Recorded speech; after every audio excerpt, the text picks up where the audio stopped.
But now let's turn to the ongoing war in Ukraine. Traffic's resumed on the Kerch Bridge. This links Russia and the occupied Crimean peninsula after Ukraine said it had sabotaged that crossing. There was a massive underwater explosion that Ukraine says it has been planning for months by placing explosives under the bridge to try to damage its foundations. Well, the Kerch Bridge was opened by President Putin in 2018 after his annexation of Crimea 4 years earlier in 2014. Well, let's talk to Kira Rudik, a Ukrainian MP, leader of the Golos party. Welcome to BBC News. We're seeing, of course, the Russia saying that that bridge linking Crimea has reopened, but just talking about what Ukraine did in order to get explosives underwater, it seems that Ukraine is being increasingly audacious in the attacks that you are planning. And of course, I'm thinking about the extraordinary attacks on air bases deep inside Russia,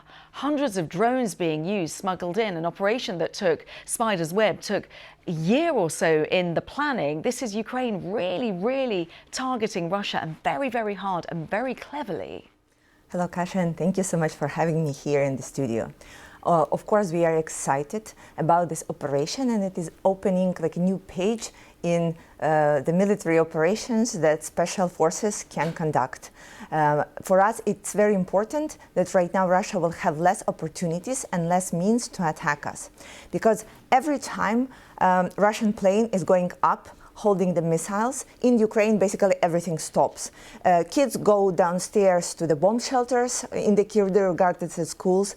People stop working and have to go to the bomb shelters. Banks stop everything. And we are just sitting and waiting if they will decide to start killing us or not.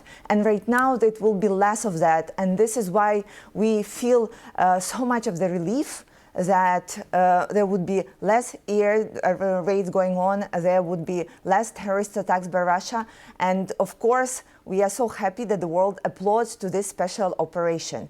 It shows additional fact that the only way how you can work with Russia is the language of force, the language of strength. For the last 3 years, we haven't seen talks bringing us anywhere close to the end of the war, but we have seen our special operations actually forcing Russia to stop doing what they're doing. But does it stop them? Because after Spider's Web operation, after that, just like I say, extraordinary operation where hundreds of Ukrainian drones deep inside Russia's bases, as far away as Siberia, which is around 5,000 kilometers away from Kyiv. Extraordinary planning. But following that, there were repercussions and targeted drone attacks by Russia across Kyiv and lots of places across Ukraine. They're retaliating every time you do such a targeted attack. I would ask you, does it really mean for you that your city is attacked as a retaliation or just a simple, ordinary terrorist attack? I don't think so. And for us, Russia has been attacking us with no reasons, no means. So I think it's probably not correct to call any attack as a retaliation. They have started a full-scale invasion 3 years ago, and they continue attacking us no matter what we do. And so our goal is just to decrease or destroy the amount of means they have for these attacks. And this is again to the point of President Trump and everybody else who say you can negotiate with Russia. Well, the truth is you may, but the result you can only show at the battlefield. It's not that diplomacy influences battlefield, it's vice versa. When we are stronger at the battlefield, then the diplomacy has a chance. Well, you've got diplomacy taking place tomorrow, the Ramstein meeting, and that's the Ukraine Defence Contact Group meeting at the NATO HQ in Brussels. You do need to keep talking. What do you hope to get out of that meeting, and are they listening to you?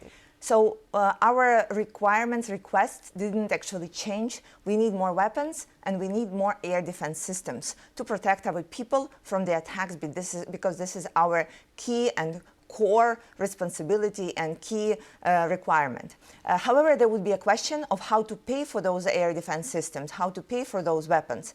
And this is why we are working in parallel on the track of the confiscation of the Russian assets and using them for the sake of Ukraine. Because this is so unfair that people of the democratic countries get to pay out of their taxes for supporting Ukraine when there are 300 billion euros that are laying down in Belgium, in Euroclear, and that are there, and we need to go politically and confiscate them and use this amount of money for the sake of Ukraine.